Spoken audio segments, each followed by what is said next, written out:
It's another edition of Time About the Movies. We're jumping into a brand new month with June 1991. We're looking at June 7th. And we've got 4 movies to look at today. 3 of them I'm very familiar with. 1 not so much. We'll get to that one later on. But let's start with the first movie and the biggest of the newest releases. One of the biggest hits of the year, and that was City Slickers. You ever reach a point in your life where you say to yourself, this is the best I'm ever going to look, the best I'm ever going to feel, the best I'm ever going to do, and it ain't that great? Happy birthday. For Mitch Robbins, turning 39 wasn't the end of the world. It just felt like it. I'm losing hair where I want hair, and I'm getting hair where there shouldn't be hair. I found 4 big fat ones on my back. I'm starting to look like the Fly. He couldn't put his finger on what was missing. Show him the brochure. It's fantastic. But his friends could. 2 weeks, the 3 of us. Driving cattle. What, like in a truck? No, it's a real old-fashioned cattle drive. Go away with Ed. Take Phil. Go and find your smile. Welcome to the Stone Ranch. Believe it or not, that work you saw a while ago, y'all are going to be doing that the next 2 weeks. My ass hurts just watching this. What do you think? I think you look like one of the village people.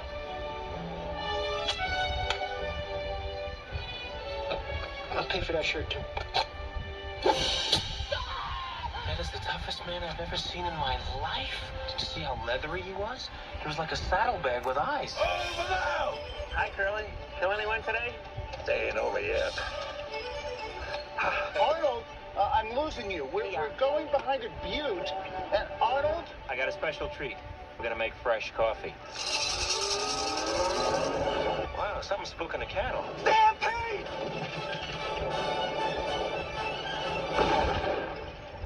City folk. This cow's having a baby. Reach in and pull out the calf. You know, this was not in the brochure. Yeehaw! Billy Crystal, Look what I did. I made a cow. Daniel Stern, I lost my wife, I lost my job, and I've got some sort of rash from making in the bushes. and Bruno Kirby I'm gonna die. I'm gonna die. Oh, God. hit the trail. Oh, secret glasses. No, what? This, Your finger?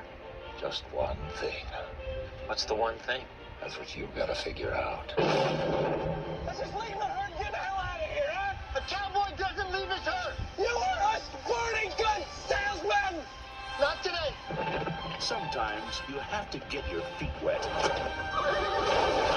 I don't like this! to sit a little taller in the saddle. I'm 39, I'm saying moo cow in a river! Do you believe this? Ha ha ha! Came out here, City Slickers. You're gonna go home, cowboys. City Slickers. I'm on vacation! I mean, honestly, there really isn't anything more I need to say about this movie because, honestly, this is a great comedy. This is one of the great comedy classics of the 90s, and another reason why 91 was such a great year for movie comedies. This is just such a funny movie. Just a great script by Lowell Gans and Babaloo Mandel. You got Billy Crystal, Daniel Stern, Bruno Kirby. These great comic minds at the top of their game with a pretty simple premise here. You're just taking 3 guys out of the city and putting them into the country in the Wild West. And you've got Jack Palance giving this great performance that would win him an Academy Award. The comedy still works very well. Even some of the dated stuff still works very well. The look of the film is impressive. The movie is just... It's just a ton of fun all around. There's so much there. The writing is so good. The comedy is well done. The heavier moments, the dramatic moments are nicely put in here. They don't overshadow anything. And they don't feel forced whatsoever. And it's just like, this movie just works on so many levels. It's a movie that speaks to so many generations. You can look at this movie at any point in time and just... You're really convinced of what's going on in this movie. And like I said, I really don't need to say anything more about this movie. It's just a freaking fantastic movie. I love it. City Slickers, great movie. If you have, I doubt I need to say this, but if you haven't seen it already, go out and see it, man. It's a really good movie. So, with that said, let's get on to the next movie, and that is Spike Lee's Jungle Fever.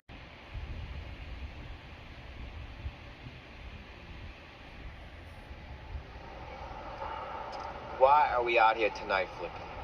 All right, you gotta promise me that you're not gonna tell anyone. I lift the seal. Come on, what happened? All right. But you gotta swear. I mean, this is like swearing a stack of Bibles, swearing like a zillion rosary beads. I swear on my great-grandmother, okay? We swear what? I cheated on Drew. I'm seeing somebody. You too, Tyra? Who are you seeing? Oh. I thought you were gonna drop a bomb. And what is he, like blonde, blue-eyed surfer type? Hey, dude. Right? She's white. White! Man, you... Hey, Willie's black. If your father ever found out, I don't know. She's Italian. H-bomb. From Bensonhurst. Nuclear megaton bomb. Hey, look, this is the 90s. There's nothing wrong with it, you know? Both of you's got jungle fever. The both of you.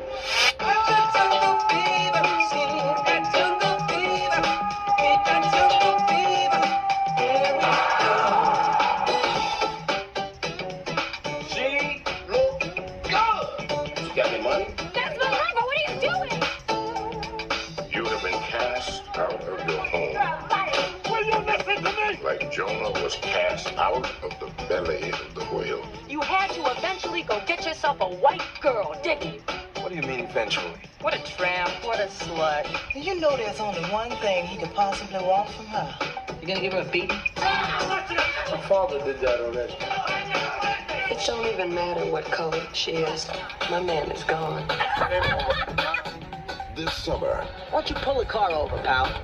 I mean, I don't want any trouble, you know? I promise. Just pull it over. from director Spike Lee, Welcome to the Taj Mahal, eighth wonder of the world.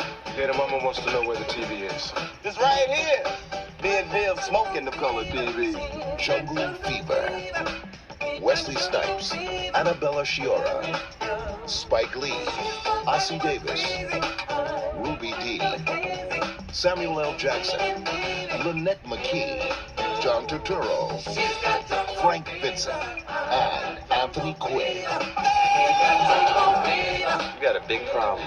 You and her. Original songs by Stevie Wonder.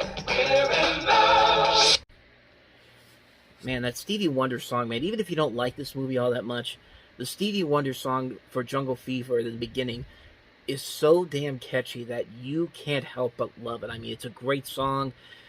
It really does set the tone for this movie, just like how the opening of Do the Right Thing sets the tone very well. And this is definitely a much better movie than Mo Better Blues is. I mean, it's not quite Do the Right Thing good, but it's still a pretty damn good movie. It's a great movie with great performances all around. Wesley Snipes, Annabella Sciorra working off each other very well. They have some really good chemistry together. A breakout performance for Samuel L. Jackson. I mean, this was one of the movies where he really began this huge presence, and he broke out big time. I mean, this was a performance where everyone looked at him and went, this dude's got some potential here. And of course, he went on to do stuff like Jurassic Park, Pulp Fiction, Time to Kill, so many other movies I can mention that really built up his repertoire over the course of the 90s. And the movie it works on so many levels that Do the Right Thing did. Like, it's very funny. It can be very funny at times.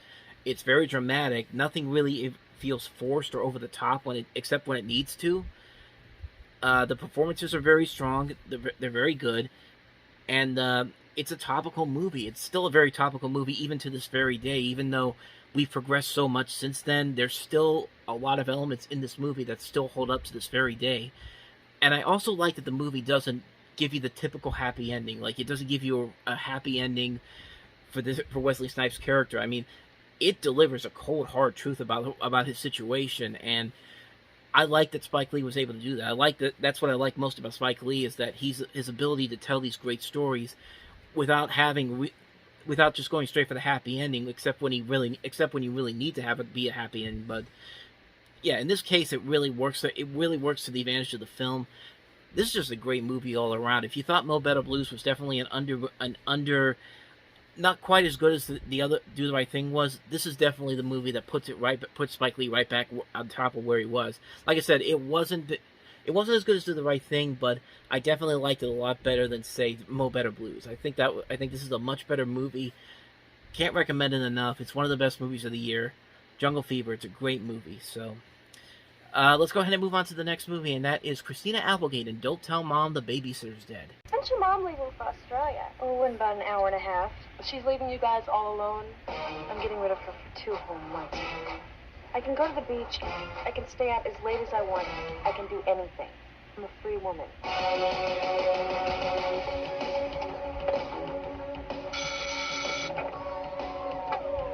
Hi. Hello to you.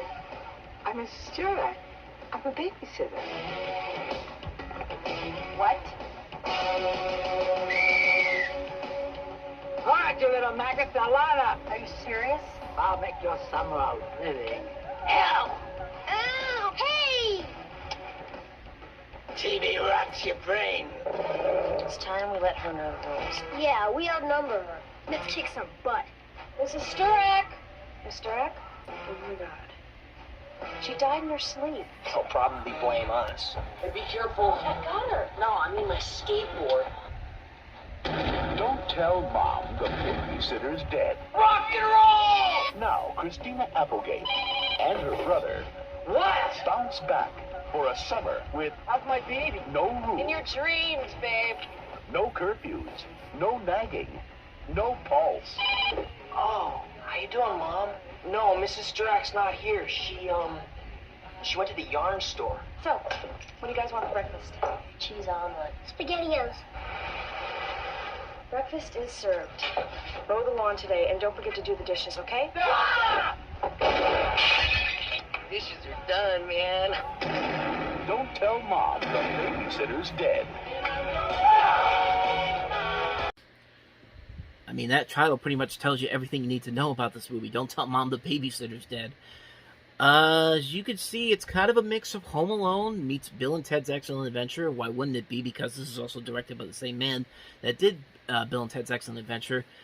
And then for some reason that didn't work in Go as well. I mean, it's a weird situation, but it's these elements that really come together and makes for a surprisingly sadistic and also pretty funny comedy. I mean, this is one of those movies where it's really one of those things where you have to be on the... It's not quite as stupid but smart as Bill and Ted's Excellent Adventure is, but it's a movie that it is kind of an escapist fantasy, especially for teenage girls. And when you look at...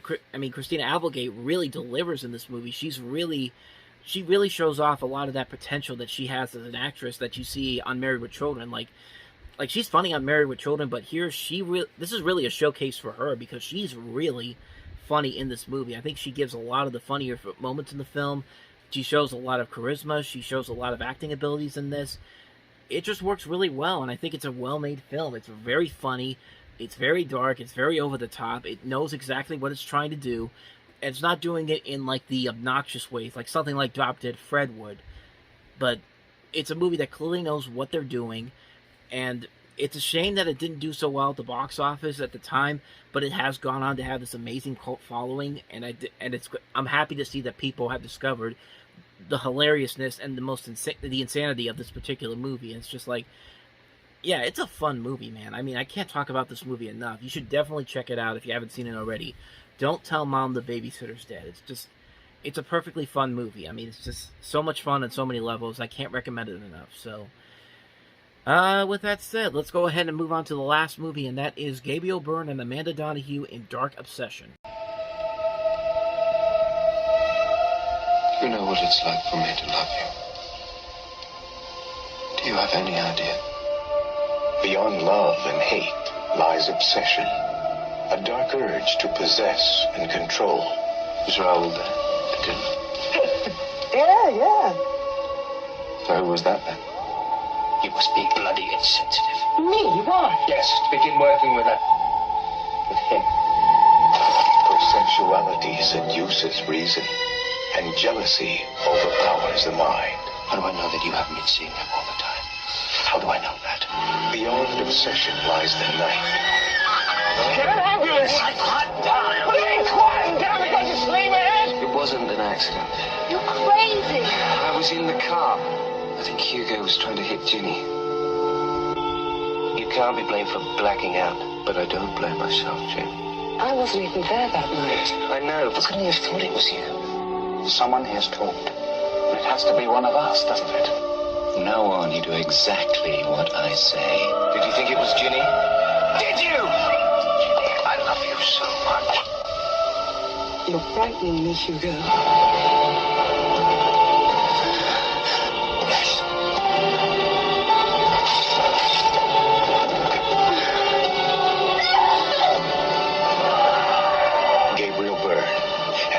stars Amanda Donahue in an erotic thriller, Dark Obsession.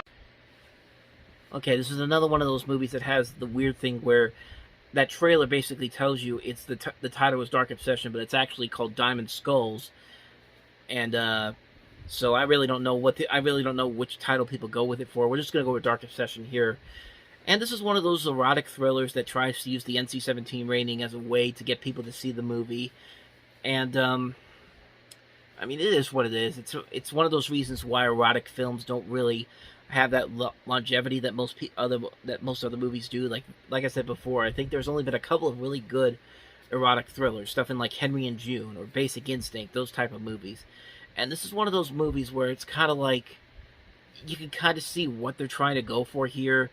You can kind of see what their attempt is, but the end result just really isn't something that's really all that investing or exciting. Everybody talks like they're in a William Shakespeare play. It's like a William Shakespeare play mixed with a script by Joe Esterhaus. And you don't really buy into the relationship between Donahue or Gabriel Byrne. And yeah, it's one of those weird movies. It's a movie that has some good things about it, has an idea of what they want to do, but they can't really capitalize on what they want to do. It just kind of feels like it's a typical run-of-the-mill erotic thriller with nothing really spectacular to say or tell about.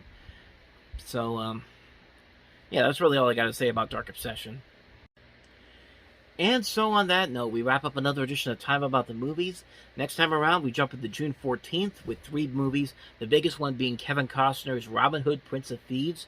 We also have Kickboxer 2, The Road Back, and also Bright Angel. So we'll look at those 3 movies next time we meet. Thank you guys for watching. If you want to see more videos like this, check out the playlist on the next page, check out the previous episode, and I'll see you guys tomorrow for another new episode. So thank you for watching. I'll see you guys tomorrow, and until then, as always, take care.